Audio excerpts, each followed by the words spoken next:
Great. Wonderful to be with you, and we are so excited to be here at BYU-Idaho. It's a remarkable institution, and it's fun for our family to be back in this campus community and in the Rexburg area.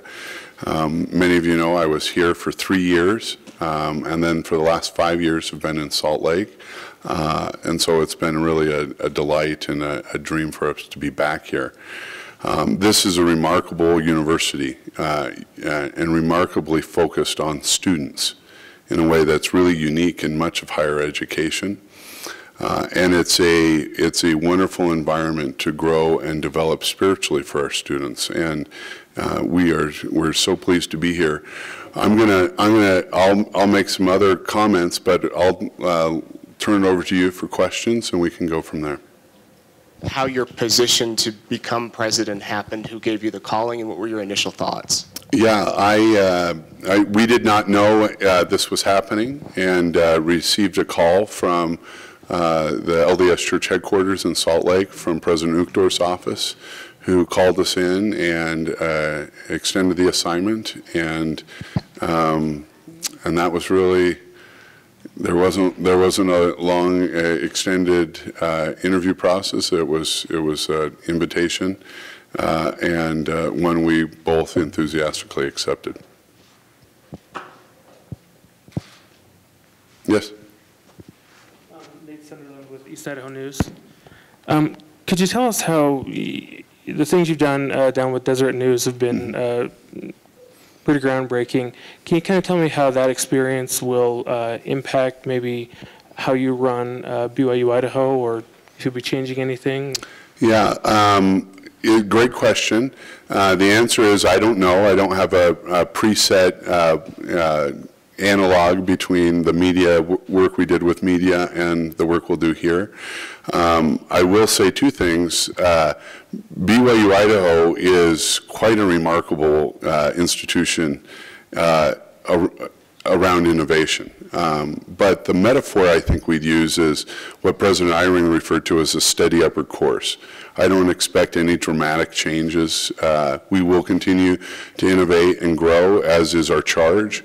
But the metaphor I think I'd use is the one President Eyring gave to the university in 2000, which is a steady upward course. So while I expect the university to continue to innovate in higher education and around the needs of our students, I don't see any immediate dramatic shifts in what's going on here. In fact, it's a remarkable thing to be somewhere, leave for 5 years and then come back and see what's happened, and I couldn't be more pleased with what's happened in my absence. You've been here about a week now. Mm-hmm. What have you been doing with, I mean, I'm sure you've been super duper busy, but yeah. What have you been up to? Last week the students weren't here, and for much of the week faculty were on the break. But I've been trying to get familiar with our leadership team. I've been trying to get out and make connections with the faculty. Of course, I know so many faculty when I was here from last time, and then I've been trying to spend some time with students. And so there's a lot you do to listen and learn when you get to a new responsibility. And right now I'm deep in that mode. And so from students to faculty to leadership at the university to other employees, I'm really in a deep listening and learning mode.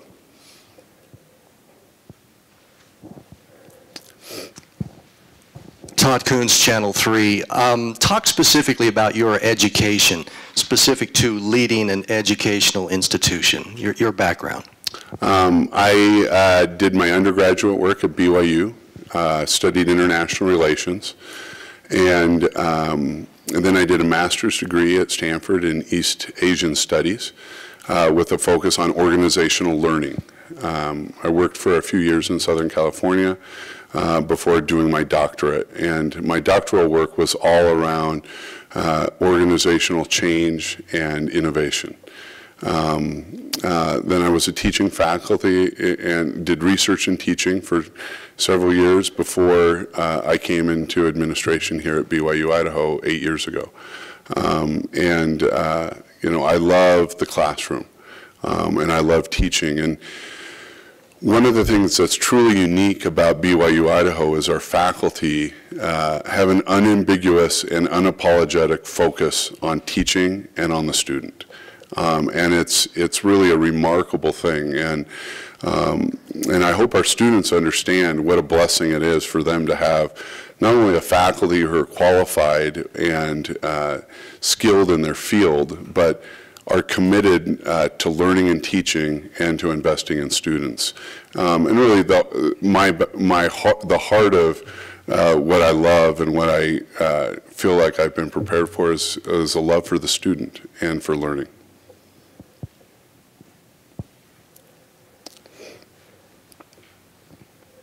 Lindsay Johnson from The Scroll.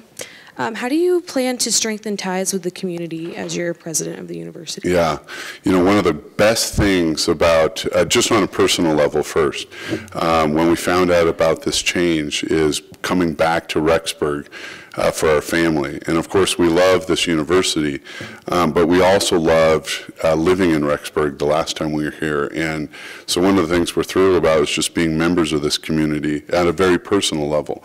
We love the schools here, we love the people who live here, and this is just a remarkable place to live.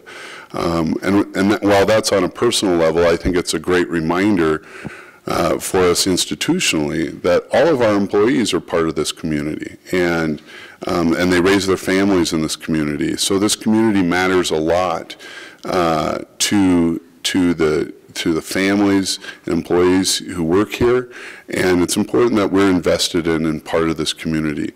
You know, it's not a coincidence that BYU-Idaho is located in Rexburg, Idaho, and it's a wonderful blessing to be here. And we work very hard to, as an institution, to have good connections with the community, and that's something I expect will continue, and hope to learn from how we can be good partners with the community.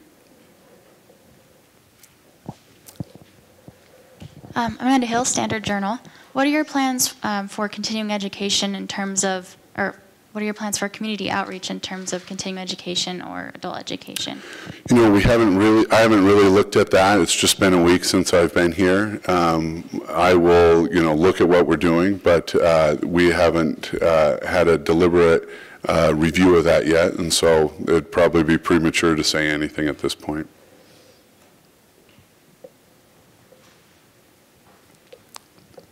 How are the kids doing since the move? They're great. We're in quite a season of transition. Sister Gilbert and I are parents of 8 children, and one who's 18 all the way down to one who's less than 2. So it's quite a range. You know, I'll share with you a remarkable experience we had in December. My wife had been a mentor to a BYU-Idaho student whose mother had passed away, and had a feeling she should come up here in December and just see how she was doing. And took all of our children up here in December. Well, of course, we knew nothing about the pending assignment to come back to BYU-Idaho.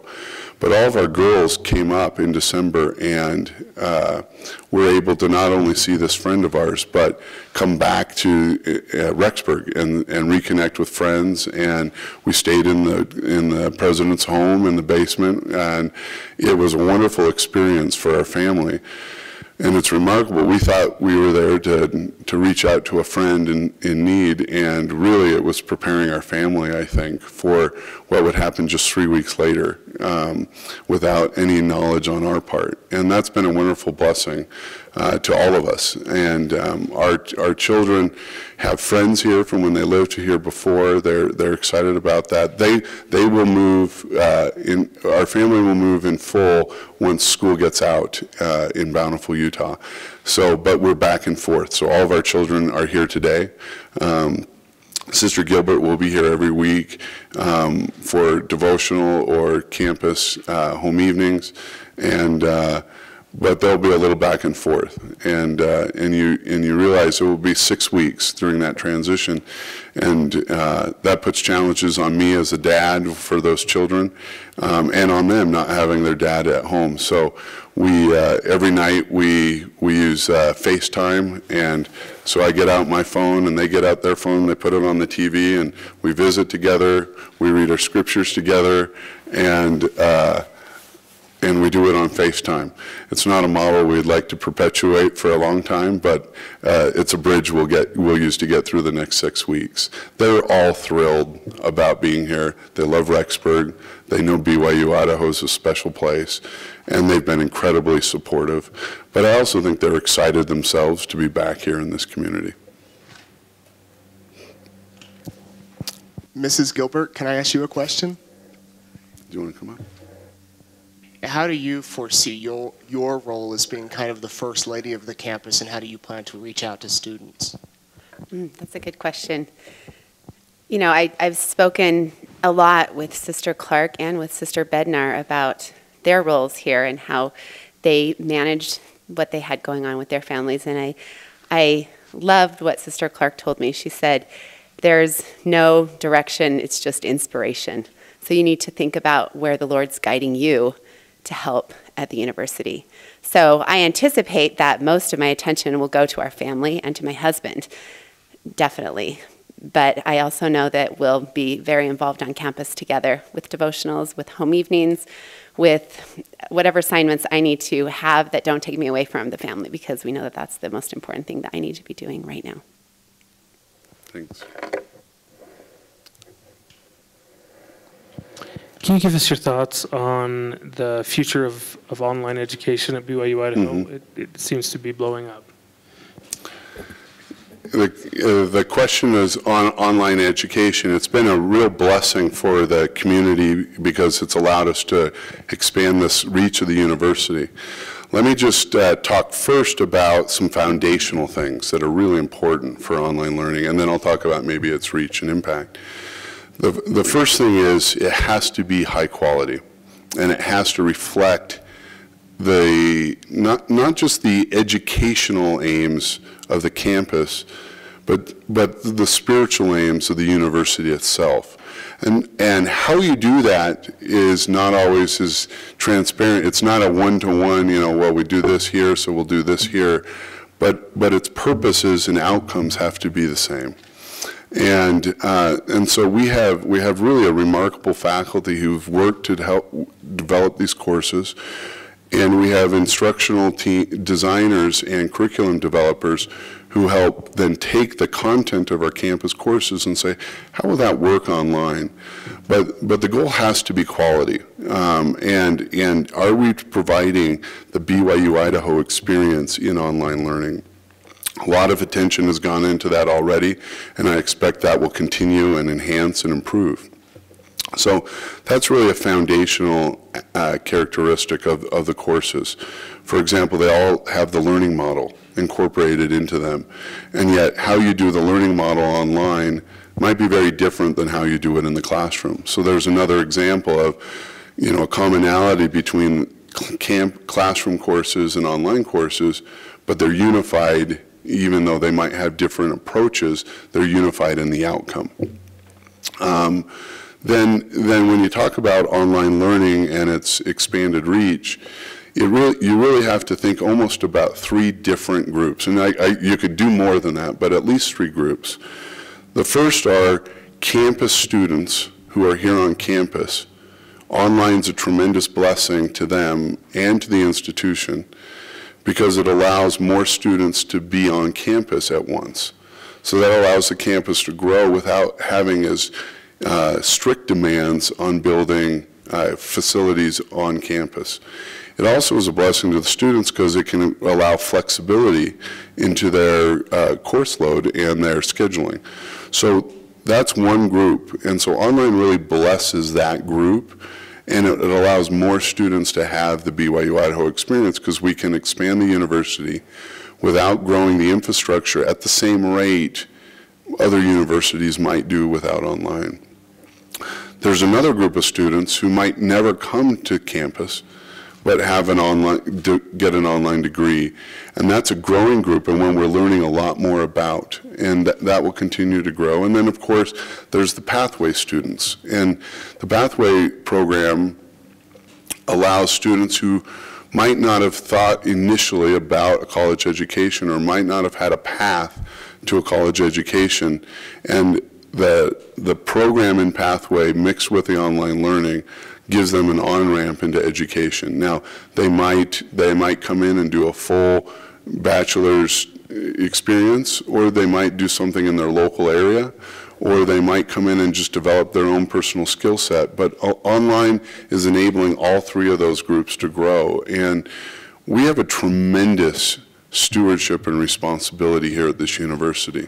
We're growing, but we're not growing just for growth's sake.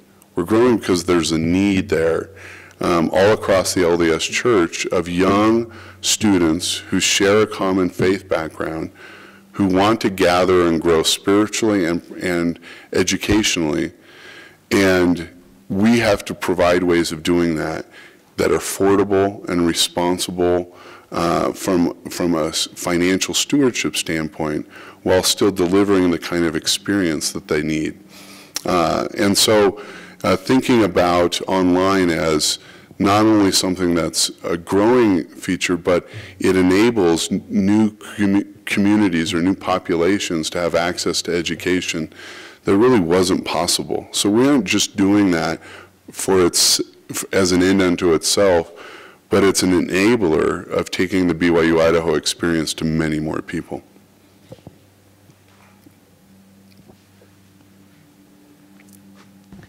Mackenzie Holbrook from The Scroll. How or do you plan to continue to work with the Deseret Management Corporation at all, or?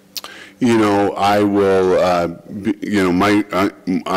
I'm a full-time university president, so that position's transitioned. I'll stay involved on the periphery as a board member with some of the media companies, but for the most part, I've transitioned away from that responsibility, and I love those media companies, but I have a new responsibility now.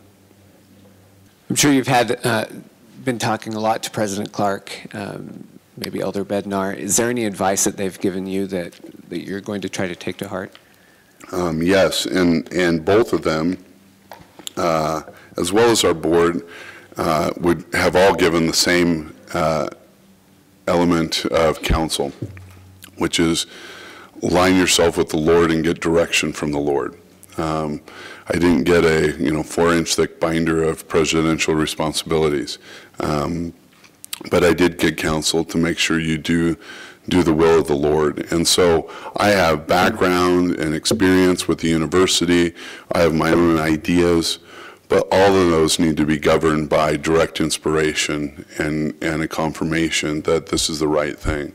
And that is a burden, but also a empowering guidepost. It's a burden because you need to make sure you're listening. And not just doing things that might come to you naturally and intuitively, but you're really listening to a spiritual guidance in your responsibility. But it's comforting to know that if you do that, you'll get counsel, and it's not all up to you.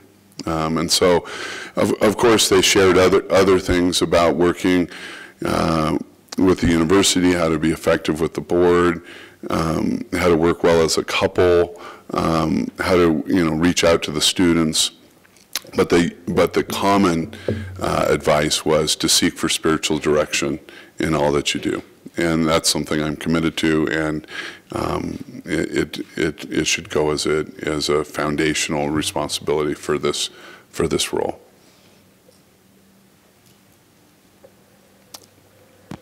Ethan Waldhausen, Channel 6. What are some of your ideas and goals for the coming years for BYU-I?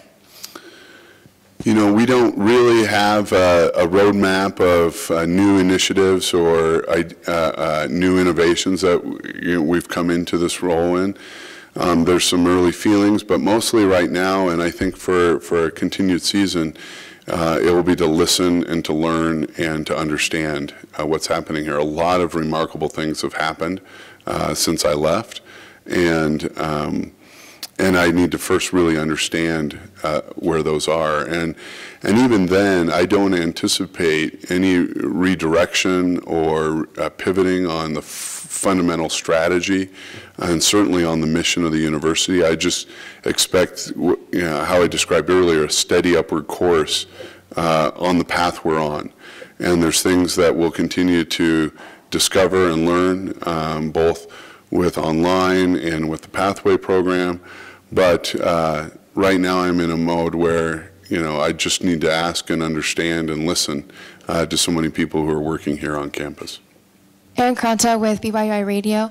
How do you plan to connect with the students, especially the on-campus students? Great. Well, one of the great mechanisms that the president and Sister Gilbert and I have is weekly home evenings, and that's something we'll continue. In fact, I remember sharing some research on millennials and some of their needs and concerns and attitudes, and I shared that with President Clark, and he said, "Oh yeah, we knew that. Do you know how? Family home evening." And so I expect that will continue. When I first arrived here, I was very involved with the student leadership programs, the activities program in particular, and I hope to continue to engage with those programs in ways that are appropriate and available to me. We have a lot of students here who we have personal relationships with. Today at the devotional, I'll talk about 4 of those students who are young men of ours from Boston when we were there, and those are wonderful relationships. We also have students from the Student Representative Council who sit on the President's Council and share ideas and input and comment. In fact, we are talking about some of the needs and concerns of millennials just this week, and our student who sits on that council had some wonderful insight that he was able to share with us in that meeting. But mostly, and I'm sure I'll have teaching opportunities. We haven't decided yet where I'll go back in and teach, but I think that's a wonderful way to connect with the students. I taught entrepreneurship when I was here before. I may do that again. I may teach in religion. We haven't decided yet, but I think that's a wonderful place to get a pulse for campus. But I think there's a multi-pronged approach, but the students are really what this school is all about. And I have actually up in my home office a plaque that says, "How will this affect students?" And every decision that we make on campus should be weighed against that question. Okay, well, one more and then we'll break. I was just wondering, after having led a media entity, is there any way that you would like to change how BYU-Idaho is represented in the media, or ways of promoting it to the world in a bigger way than it is now? Right. BYU-Idaho is a remarkable institution, and it's one that really has a differentiated promise and value to students who come here. But there's a tension there. If you sell someone on coming to BYU-Idaho, they don't make the decision on their own. If they don't know what's unique about it, they don't have the ability to make that decision. So there's a tension there. If we over-promote BYU-Idaho, we're taking away some of the agency of people who should choose it on their own. But if we don't communicate effectively what the university has to offer, everything from a student-centered faculty, to the learning model, to the power of the 3-track, to a financially affordable institution, to the spiritual environment. I mean, that is an amazing set portfolio to the leadership programs. I mean, you put that portfolio together, and it's a powerful experience to students. And so I think we have a responsibility to communicate that effectively, but also do it in a way that allows the students to still chooses the experience, and that they come here for the right reasons. And so I think as we think about working with the media, part of our responsibility is to tell the story effectively, so then students who might come here can use their own agency to make a great choice. Okay, I think we're at a break point. Thank you for your questions.